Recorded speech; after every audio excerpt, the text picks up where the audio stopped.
Bien, amados, la vida cristiana no consiste solamente en obedecer a Dios.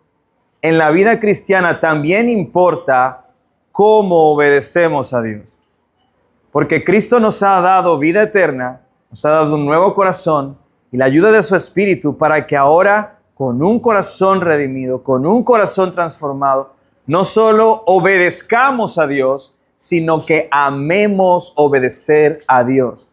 Que lo hagamos con una buena actitud, porque a Dios le agrada no solo que sigamos los mandamientos de su palabra, sino que también lo hagamos con la actitud correcta. Y eso es un poco de lo que vamos a estar considerando en esta última aplicación que Pablo hace en la carta a los Efesios acerca de en qué consiste el someternos los unos a los otros en la llenura del Espíritu Santo. Y vamos a considerar entonces los versículos del 5 al 9 en el capítulo 6. Acompáñenme por favor a la carta a los Efesios, capítulo 6, versículos 5 al 9. Ahí es donde voy a hacer la lectura de la palabra del Señor. Usted puede seguirme con toda reverencia y humildad. Dice así la palabra de nuestro buen Dios.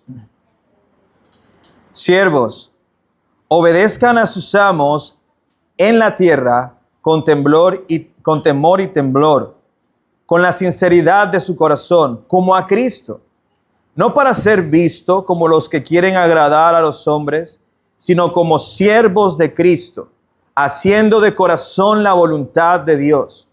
Sirvan con buena voluntad, como al Señor y no a los hombres, sabiendo que cualquier cosa buena que cada uno haga, esto recibirá del Señor, sea siervo o sea libre.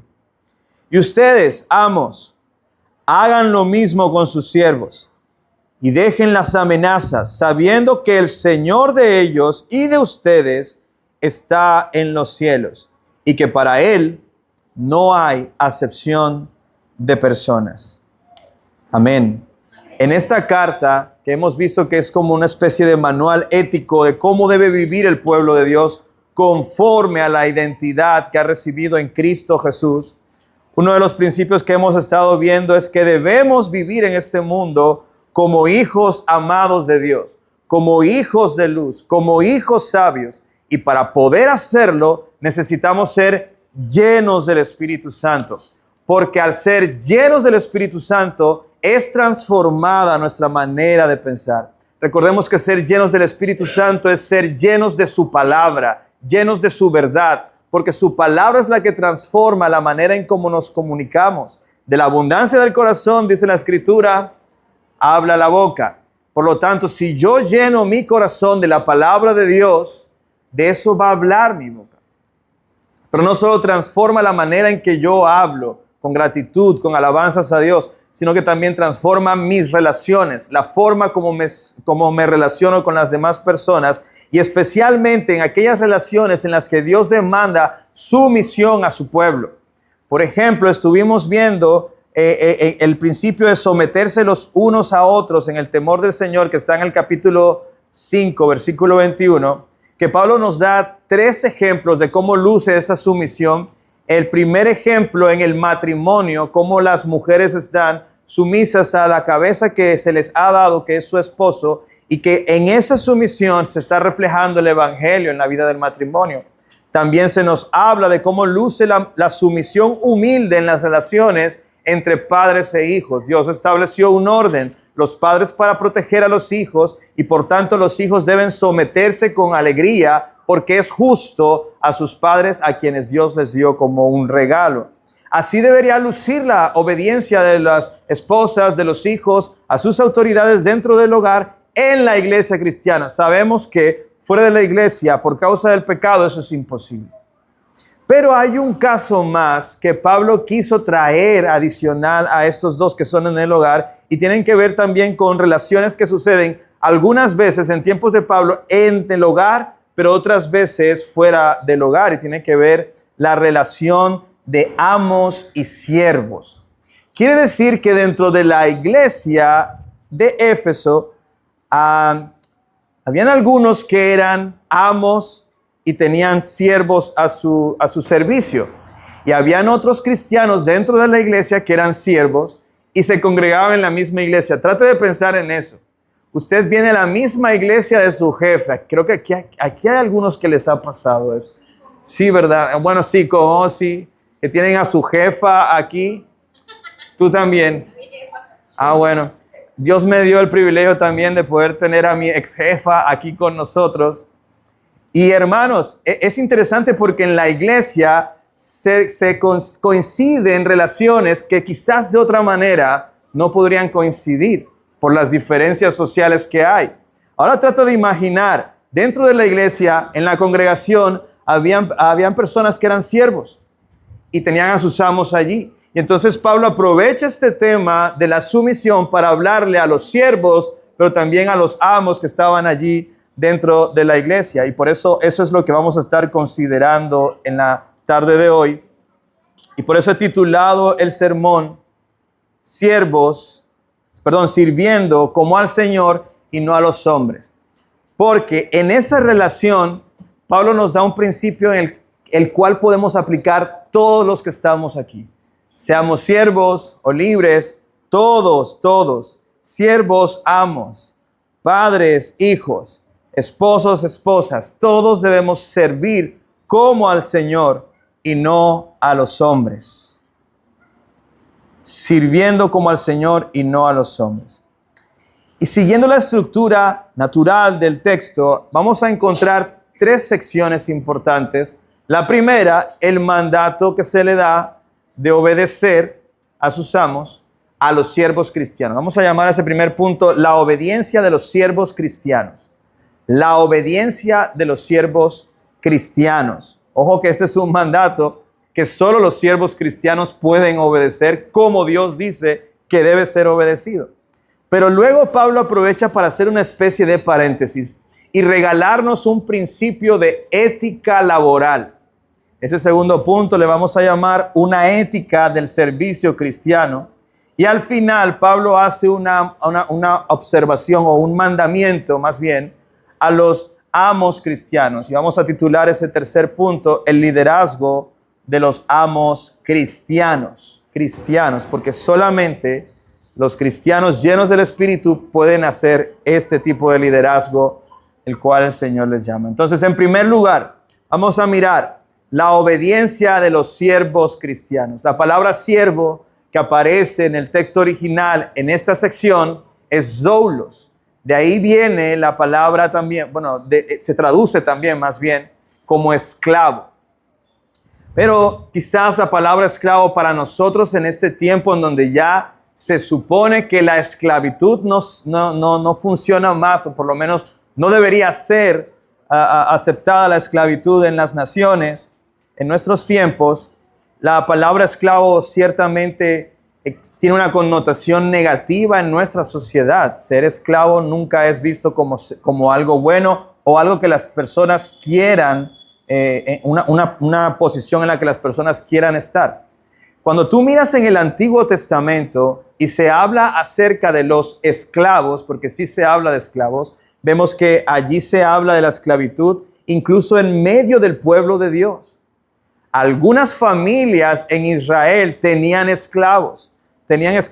Ahora, lo que Dios ordena allí en el Antiguo Testamento no es tengan esclavos, sino que lo que Dios está haciendo es regular la dinámica de las relaciones entre los esclavos y los amos dentro del pueblo de Dios, porque existía ese modelo social. No quiere decir que Dios apruebe la esclavitud. Lo que sí está diciendo es que esa forma de relación que ya existía en las sociedades humanas en ese tiempo, dentro del pueblo de Dios debe ser diferente. Y por eso usted ve una y otra vez que el Señor tiene cuidado incluso de los extranjeros dentro del pueblo. Se les llama básicamente a tenerles misericordia. Se les llama a tenerles gracia, a extenderles gracia, a tener cuidado de ellos. A tratarlos con dignidad y misericordia. Por eso nosotros no debemos, o no debería entenderse que Dios esté aprobando la esclavitud, sino que más bien la estaba regulando porque ya era un fenómeno social. Ahora, esa esclavitud que Dios regulaba en la ley en el pueblo de Israel es diferente a la esclavitud que vimos en los libros de historia que sucedió en la Inquisición, ¿verdad? Con los afros, más bien. Afrodescendientes son algunos de los que estamos acá. Bueno, yo no tanto.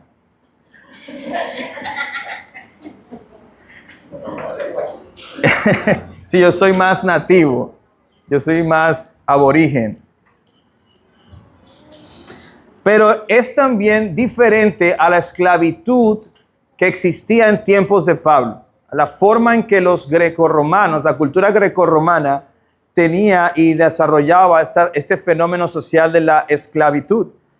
Allí, quizás en la ciudad de Éfeso, los siervos no se les reconocían derechos legales y eran tratados como bienes intercambiables. Incluso parecía más bien como si estuviesen hablando de objetos inanimados que no tienen sentimientos. Algunos, incluso muchos, no tenían condiciones de vida aceptables. A pesar de que algunos esclavos que se podían, o algunas relaciones de esclavos que se podían ver entonces, tenían que ver con amos que contaban con hombres muy dotados, muy capacitados, no solo física, sino también intelectualmente. Algunos eran agricultores, otros eran personas que pastoreaban, otros eran personas que administraban los negocios de la casa, algunas personas eran tutores de sus hijos y estos eran sus esclavos.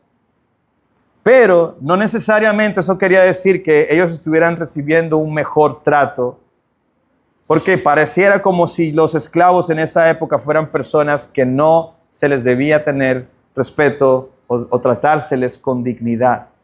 Por eso es importante que las palabras de Pablo en este texto no están aprobando la esclavitud de los siervos, sino que una vez más Dios, a través de lo que Pablo escribe, busca regular que esta relación que probablemente estaba ahí presente en medio de su pueblo fuese una que se diferenciara radicalmente de la forma en cómo los amos y los esclavos se relacionan fuera de la iglesia. Debía verse una diferencia radical en la forma de esta relación, en el que el trato se diera de una manera digna dentro de la sociedad, que pudiera diferenciarse, los amos y los siervos cristianos de los que no lo eran.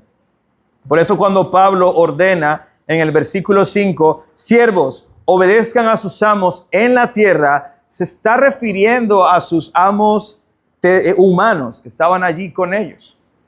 Ahora, este mandamiento no es solo para los que tenían a su jefe o a su amo yendo a la iglesia. Independiente de quién era tu amo, el mandato para todo esclavo cristiano era el de obedecer a su amo porque le agrada al Señor. Ahora, fíjate, no solamente le manda a obedecer, porque algunos pudieran hacer el esfuerzo de obedecer a sus amos. Está bien. Pero la forma de la obediencia, como les decía al principio, a Dios le importa mucho. Y por eso la regula diciéndole a los siervos que esa obediencia debe ser con temor y temblor, con la sinceridad de su corazón, como a Cristo. Cuando dice el texto con temor y temblor, no está refiriéndose a que deben obedecer con miedo a las consecuencias de no obedecer. No, eso no es lo que el texto está diciendo. Está hablando, haciendo una referencia de que esa obediencia debe estar bañada de un respeto honroso como el de quien reconoce la autoridad que Dios le ha dado a su amo, sea un buen amo o sea un mal amo. Dios lo puso como autoridad y yo tengo que obedecerlo. Yo tengo que obedecerlo. Con temor y temblor, reconociendo esa autoridad. Pero también dice, con la sinceridad de su corazón, como a Cristo. Es decir, no debía ser una obediencia que finge delante, cuando el jefe está mirando, finge obediencia, pero cuando se va, qué jefe tan malo, qué amo tan malo. Pero llegó el amo y cambia y finge y muestra una actitud que no es la que le agrada al Señor. Tampoco era una obediencia que debía ser lisonjera, ¿no? Ustedes entienden el término, aquí se usa de otra manera, pero es muy fea la forma en cómo ser, como tratando de ganarse el favor con engaños, con mentiras de su jefe. Por eso, ellos debían ver a sus jefes como si se tratara de Cristo mismo. Amados, esto es revolucionario. Esto es revolucionario porque si tú eres cristiano, tú tienes a Cristo en alta estima. Amén. Así debes tener de estima a tus jefes y a las autoridades que Dios ha puesto sobre ti. ¿Cuántos tratamos así hoy a las autoridades? Lo que Pablo busca en el corazón de los siervos es regular la actitud, no para ser vistos, dice el versículo 6, no para ser vistos como los que quieren agradar a los hombres, sino como siervos de Cristo, haciendo de corazón la voluntad de Dios. Entonces, Pablo no solo les da la manera, sino también cuál debe ser la motivación del corazón al momento de obedecer. No como queriendo agradar a sus amos o a los hombres, sino más bien conscientes de la mirada de Cristo permanentemente sobre ellos. Cristo estaba viendo cómo es que ellos obedecían a sus amos. Cristo estaba viendo cuál era la motivación del corazón al momento de hacer lo que tienen que hacer. Voy a hacer este trabajo que mi amo me mandó a hacer porque quiero agradarlo, pero el siervo que es cristiano debía hacerlo porque yo quiero agradar al Señor. Es decir, era un trabajo mucho más excelente porque él no buscaba agradar a los hombres, sino a aquel que es digno de toda gloria y honor. Por eso dice, no como bajo la mirada de los hombres, sino bajo la mirada de Cristo. Así debían los siervos buscar agradar a Dios, haciendo en todo la voluntad de aquel que los ve en todo momento, cuando el amo está y cuando el amo no está. Por tanto, hermanos, si uno pudiera pensar, bueno, gracias a Dios, ya la esclavitud se abolió aquí en Colombia. Se supone que no hay esa figura de la esclavitud, pero sí tenemos autoridades. Y ahí es donde para nosotros es aplicable este texto. Por eso considera lo siguiente. ¿Cómo es nuestra obediencia a las autoridades que Dios ha establecido en nuestra sociedad? Nosotros tenemos unas figuras de autoridad en nuestra sociedad que comienzan por el presidente, los senadores, las fuerzas militares, las fuerzas policiales, las normas de tránsito, la Constitución, nuestros jefes en las empresas, las instituciones que regulan esas empresas, las autoridades académicas. Piensa por un momento, ¿cómo es tu obediencia en ese contexto? A las autoridades más inmediatas que tú tienes cerca. ¿Las obedeces por miedo? Porque si no haces lo que te dijeron que debías hacer, te van a botar, te van a bajar el sueldo, te van a descontar. ¿Obedeces con burlas, como faltándole el respeto a esa persona que está en la autoridad?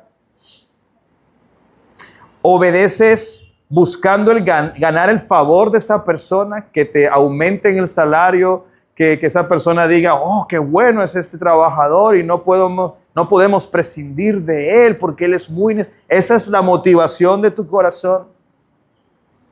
Nuestra obediencia, amados hermanos, en esos contextos que estamos señalando, debe ser mirando a Cristo como el objeto final de nuestra obediencia. Debe ser a partir de entender quiénes somos nosotros para Él y quién es Él para nosotros, que debemos obedecer a nuestras autoridades. Nuestra actitud para con nuestros jefes, supervisores, nuestra actitud para con nuestros maestros, tutores, nuestra actitud para con las autoridades civiles no es la de maltratos y burlas. sino la de aquellos que entienden que esa autoridad la puso Dios. Y si es malvada, el Señor es soberano. El Señor es soberano. Nosotros debemos más bien vivir y tratar a esas personas acordes a la reverencia que Dios nos está guiando a tener. Yo quiero que leamos dos textos que aclaran mucho el cómo de esta obediencia que está en otros pasajes, que podríamos llamar incluso paralelos. El primero de ellos está en Colosenses 3. Voy a tomarme el tiempo para leer los versículos del 23 al 24. Y yo quiero que usted, con lo que ya hemos dicho hasta ahora, piense en cómo es su obediencia a las autoridades. Y si se parece a como Pablo lo dice aquí en Colosenses 3, 23 al 24. Dice la Escritura: todo lo que hagan, háganlo de corazón como para el Señor y no para los hombres, sabiendo que del Señor recibirán recompensa de herencia. Es a Cristo a quien sirven. Ese es el texto en el que Pablo está hablando de lo mismo con respecto a la actitud que debemos tener en el momento en que servimos. Pero hay un texto que trata el mismo tema desde una perspectiva un poco más profunda acerca del cómo. En la primera carta de Pedro, capítulo 2, versículos del 17 al 25. Primera de Pedro 2, del 17 al 25. Presten atención. Dice: honren a todos, amen a los hermanos, teman a Dios. Díganlo ustedes. ¿A cuál rey? Al rey terrenal, porque está en minúscula. Ahora escuchen: siervos, estén sujetos a sus amos con todo respeto, no solo a los que son buenos y afables, sino también a los que son insoportables. ¿Dicen amén? Amén. ¿Por qué? Porque esto haya gracia si por causa de la conciencia ante Dios alguien sobrelleva penalidades sufriendo injustamente. Pues, ¿qué mérito hay si cuando ustedes pecan y son tratados con severidad lo soportan con paciencia? Pero, si cuando hacen lo bueno sufren por ello y lo soportan con paciencia, ¿eso qué va a producir? Haya más gracia con Dios. Porque para este propósito han sido llamados, pues también Cristo sufrió por ustedes, dejándoles ejemplo para que sigan sus pasos, el cual no cometió pecado, ni engaño alguno salió en su boca, y quien cuando lo ultrajaban, no respondía ultrajando, cuando padecía, no amenazaba, sino que se encomendaba a aquel que juzga con justicia. Él mismo llevó nuestros pecados en su cuerpo sobre la cruz, al fin de que muramos al pecado y vivamos para la justicia, porque por sus heridas fueron ustedes sanados. Pues ustedes andaban descarriados como ovejas, pero ahora han vuelto al pastor y guardián de sus almas. Esto es muy importante, hermanos, porque el cristiano no obedece al jefe por la calidad de jefe que tiene. Porque aun si tienes un jefe insoportable, padecer bajo ese jefe insoportable, haya gracia delante de Dios, porque Cristo nos dejó ejemplo. Cristo nos dejó ejemplo. Y si estás padeciendo, ¿qué debes hacer? Seguir el ejemplo de Cristo. ¿Qué hizo? Encomendó su causa a aquel que juzga con justicia. Ahora, en medio de este mandamiento para los siervos cristianos, Pablo se detiene ahora y hace una especie de paréntesis en donde nos regala una ética del servicio cristiano, y es el punto número 2 de este sermón: una ética del servicio cristiano. Para un mejor entendimiento de lo que vamos a considerar a continuación para nuestras vidas como cristianos en este mundo, la ética que Pablo nos está presentando en este pasaje, en este punto, es perfectamente aplicable a nuestras actividades laborales.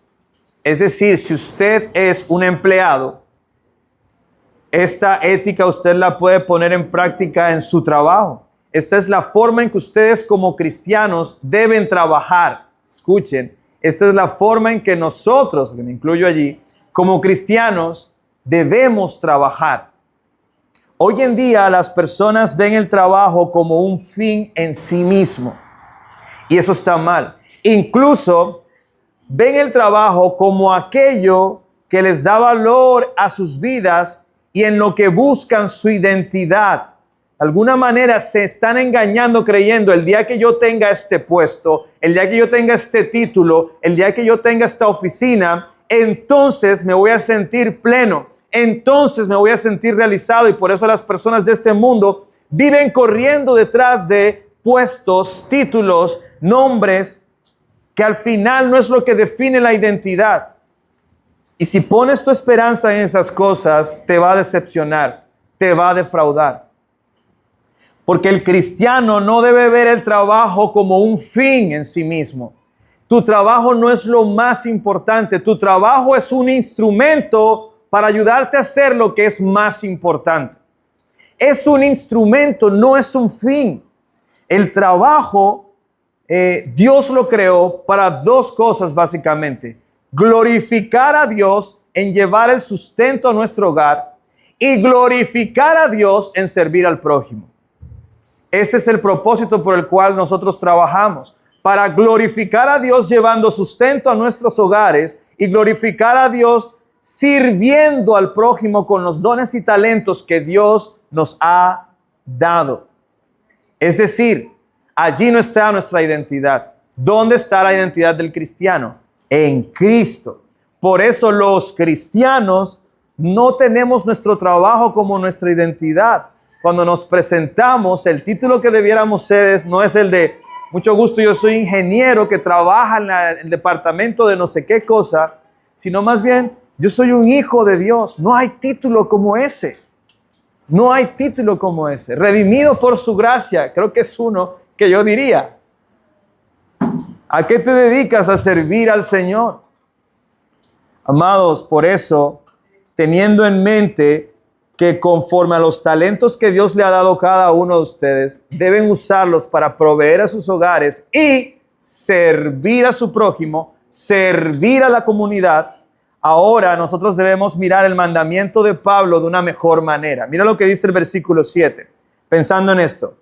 Sirvan de buena voluntad como al Señor y no a los hombres. No solo los siervos de aquella época debían mirar a Cristo para regular su obediencia, sino que nosotros también debemos mirar a Cristo en el arte con el que servimos a otros en nuestros puestos laborales. ¿En qué trabajas? ¿A qué te llamó el Señor? En donde tú estás en estos momentos trabajando, estás sirviendo a otros. Presta atención que ese debía ser para ti una mejor mirada de tu trabajo. ¿Cómo estás sirviendo a esas personas? Si eres médico, estás ayudando a otros a recuperarse de su salud. Y esa labor la estás haciendo con dones que Dios te dio para su gloria. No para la tuya, para su gloria. Si eres maestro, tú estás ayudando a las generaciones a prepararse, a capacitarse, a tener conocimiento de lo que sea que tú le enseñes, pero lo estás haciendo como un servicio para la gloria de Dios, para ayudar a tu prójimo.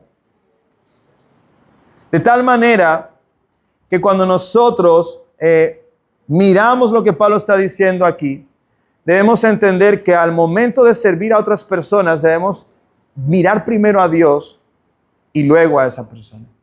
Uno de los ejemplos más bonitos que a mí me impactó cuando él comentaba ese testimonio, el pastor Miguel Núñez, él es además de pastor médico y atiende a algunos pacientes en su consultorio. Y él decía que una de las cosas que él solía hacer, siguiendo este principio, es orar antes de atender a un paciente. No importa si ese paciente era creyente o no, antes de pasar al siguiente paciente, él se tomaba unos minutos para orar por ese paciente y pedirle al Señor, ayúdame a servirle, ayúdame a encontrar la forma desde la ciencia, como tú me has dado el entendimiento para servir a la mejoría de la salud de esa persona. Ayúdame a mostrarle a Cristo. ¿Hacemos nosotros lo mismo? ¿Oramos al salir de casa para servir a las personas en donde trabajamos? Ayúdame a servir a los estudiantes. Ayúdame a servir a los clientes. Ayúdame a servir a los pacientes. Ayúdame a mostrarte a ti, Señor, en lo que hago. Por eso Pablo continúa diciendo, sabiendo que cualquier cosa buena que cada uno haga, ¿de quién recibirá recompensa? Del Señor. Evidentemente, si tienes un contrato, te van a pagar. Pero si tú estás mirando a Cristo, hay una mejor recompensa que el dinero. Hay un mejor logro en tu trabajo si tu mirada no está tanto en el dinero, sino en el Dios que te dio los talentos para servir de esa manera. Así debe ser nuestro trabajo. Así debe ser nuestro servicio, entendiendo que es a Cristo a quien servimos cuando ponemos nuestros dones al servicio de la comunidad. Y por eso nuestra recompensa debe estar en Él. Aun cuando en la empresa se ponen difíciles, los pagos se demoran o ves injusticia en algunas cosas, no pongas tu mirada en esas cosas. Confía en el Señor y pon tu mirada en aquel que te recompensa. Por eso yo quiero aprovechar para darle un consejo a los jóvenes que están comenzando su labor en la universidad o que están pensando qué carrera estudiar. Un cristiano, antes de pensar qué va a estudiar, debería preguntarse, ¿qué dones me ha dado Dios para servir a mi comunidad para su gloria? Esa es una de las preguntas más importantes al momento de escoger la carrera. ¿Qué dones, qué talentos me ha dado Dios para servir a mi comunidad? ¿Cómo yo puedo ser un instrumento útil para la gloria de Dios en esta comunidad? Fíjate que no estamos preguntándonos cuáles son las carreras que tienen más salidas. ¿Cuáles son las carreras que pagan más? Porque eso que es, esa motivación que es materialista, ambiciosa, llena de amor por el dinero. Pero un cristiano más bien busca agradar a Dios, hacer lo que vaya a hacer para la gloria.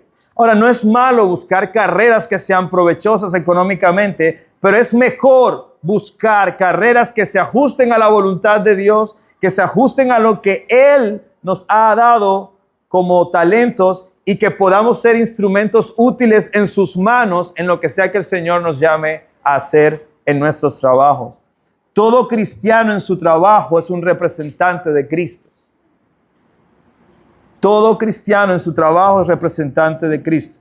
Por ponerles un ejemplo, uno de los roles laborales más menospreciados de nuestra sociedad hoy en día es el de las amas de casa. Y es uno de los más importantes. Y no es tan bien remunerado como algunos otros, pero es uno de los más dignos.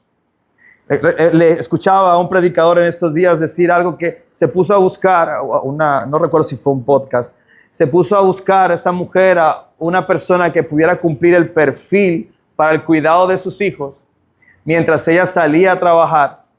Y después de mucho tiempo buscando, mirando hojas de vida, mirando personas, esta cumple, pero tiene esto, esta cumple, pero no me gusta esto. Al final ella se dio cuenta de que no iba a encontrar a ninguna persona perfecta que pudiera hacer lo que solo ella fue capacitada por Dios para darle a sus hijos en esos primeros años de vida. Pero hoy ser mamá no es una labor digna o bien vista. Al contrario, reprochable. Pareciese como si fuera una grosería cuando una mujer dice, estoy criando a mis hijos como ama de casa. Mujer, si tú estás haciendo eso, recuerda, es a Cristo a quien estás sirviendo. Y Él te dará tu recompensa. No pongas tu mirada en la recompensa de este mundo.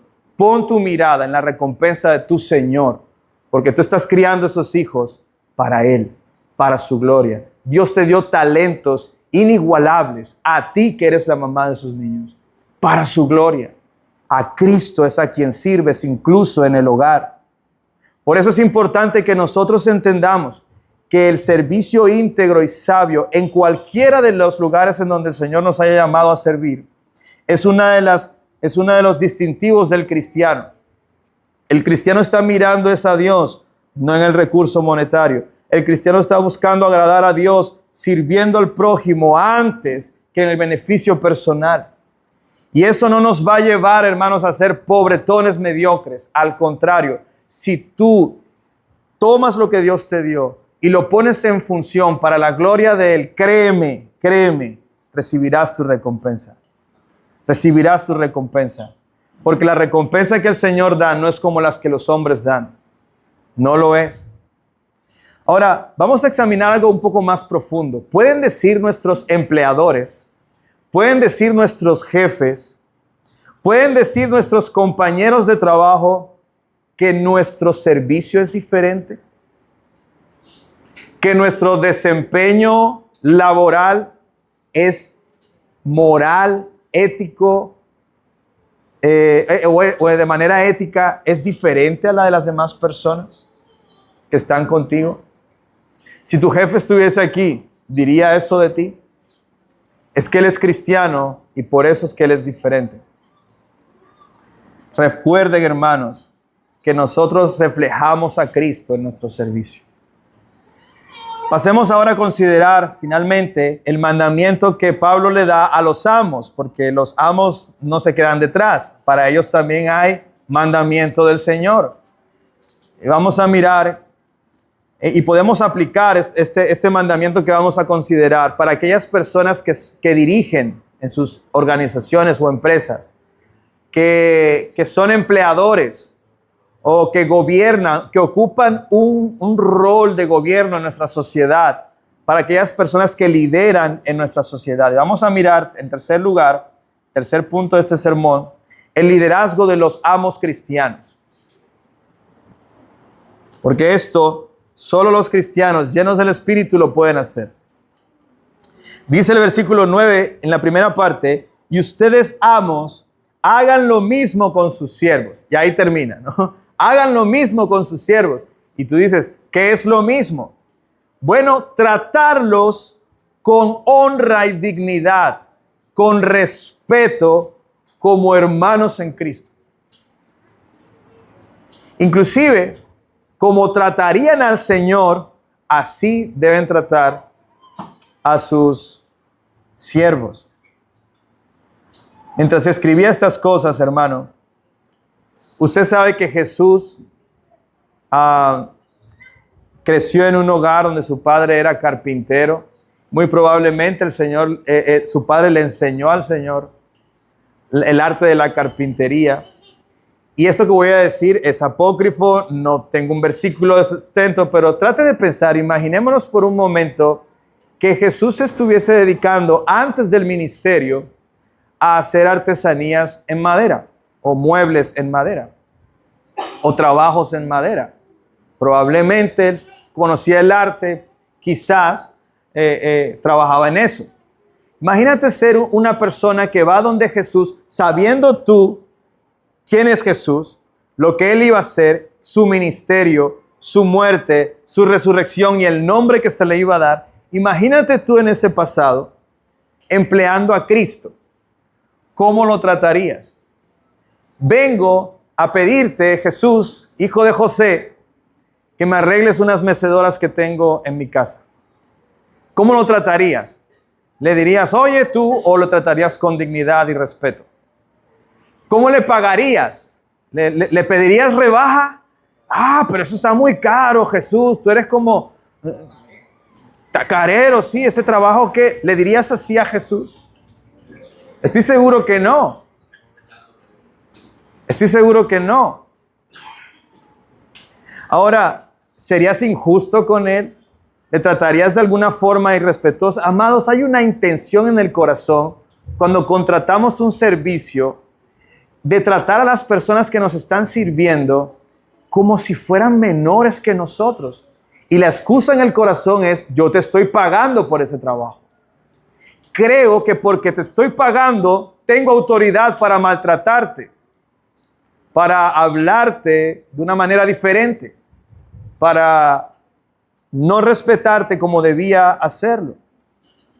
Pero además de un trato digno, los amos también debían tratar a sus siervos con justicia. Por eso el versículo 9 termina diciendo, y dejen las amenazas. ¿Por qué quiere que dice eso? Porque es normal de un amo amenazar a su siervo. Si no lo haces, te despido. Si no lo haces, te va a ir mal. Si, en el caso de los siervos, si no lo haces, te castigo o te pongo a hacer un trabajo más vergonzoso, te degrado, no sé. Pero si ustedes son empleadores, siervos, líderes o personas que gobiernan en nuestra sociedad, esto es para ustedes si son cristianos. Ustedes deben tratar a las personas que les sirven sin amenazas, con un trato digno, pero también con un trato justo. ¿Por qué? Porque debes saber que el Señor de ellos y de ustedes está en los cielos y que para Él no hay acepción de personas. Ahora, esto aplica si tu siervo es cristiano o no. ¿Por qué? Porque en las Escrituras usted va a ver una y otra vez, no solo en los mandamientos, también los profetas advierten de esto. Incluso hay salmos y proverbios que hablan de esto. Dios está atento al oprimido y le hará justicia por su opresor. ¿Sí? Él es celoso del maltrato a las personas. Cuando personas maltratan extranjeros, cuando personas en su pueblo maltrataban a viudas o a huérfanos y lo trataban como esclavos, ¿quién estaba al pendiente de cómo están tratando estas personas? Dios. Ahora imagínate estas personas siendo cristianas, redimidas por la sangre del Cordero. Con cuánto celo el Señor no mira lo que se le están sucediendo a estos esclavos, siervos o en nuestros tiempos empleados. Dios está atento a cómo tratas a las personas que te sirven o que tienes empleadas. Si son cristianos, recuerda que ellos también le pertenecen al Señor, porque por ellos Cristo también derramó su sangre. Y en el reino de los cielos serán conciudadanos junto contigo allí. Porque el texto nos está diciendo que allí, bajo la figura del reino de los cielos, Él no hace acepción de personas. Él trata con dignidad al amo y al mismo tiempo al siervo, como a hermanos, con justicia, con dignidad. Así debemos tratar a las demás personas. Amados, quienes han sido redimidos en Cristo deben vivir en todas sus relaciones de una manera diferente. Y creo que el principio, si ustedes se dieron cuenta, el patrón es el mismo. Si debo estar sometido a una autoridad, debo mirar a Cristo. Debo mirar a Cristo. Debo mirar a Cristo. Si eres una esposa, sométete a tu esposo mirando a Cristo. Si eres un hijo, obedece a tus padres mirando a Cristo. Si eres un siervo, obedece a tus amos mirando a Cristo. Pero también las personas que están en autoridad deben mirar a Cristo. Si tú eres cristiano y Dios te ha puesto por autoridad, tú debes también mirar a Cristo para servir como Él te dio ejemplo. Si eres un esposo, debes mirar a Cristo para servir como Él te dio ejemplo. Si eres padre, debes mirar a Cristo para tratar a tus hijos como Él te dio ejemplo. Si eres un amo o eres una persona que lidera en tu empresa o en la sociedad, debes mirar a Cristo para servir a la comunidad como Él te dio ejemplo, porque no hay nombre por encima de Él. Él es el Hijo de Dios. Y Él no vino para ser servido, sino para servir y dar su vida en rescate de muchos. Por eso, amada iglesia, nosotros debemos vivir diferente. Nosotros debemos vivir diferente en nuestra relación con la autoridad y en nuestro servicio bajo el señorío de Cristo. Por eso quiero invitar a las personas que están aquí, que no son creyentes, a que consideres, estas cosas te exceden. Tú no puedes hacerlo porque necesitas un nuevo corazón. La obediencia no es algo que a nosotros nos nace por diseño.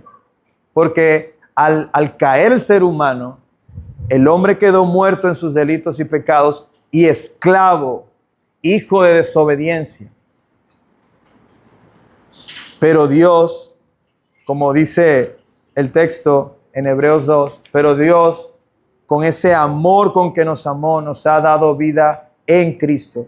Lo que tú necesitas es Cristo en tu corazón. Por eso la invitación es, ríndete a Él, ríndete a su señorío y Él te dará un nuevo corazón. Limpios tus pecados, paz para con Dios, su Espíritu viviendo en ti. ¿Qué mejores promesas que estas? No las hay. Y el resultado será una vida de luz en medio de un mundo de tinieblas. Como iglesia debemos diferenciarnos porque somos hijos de Dios.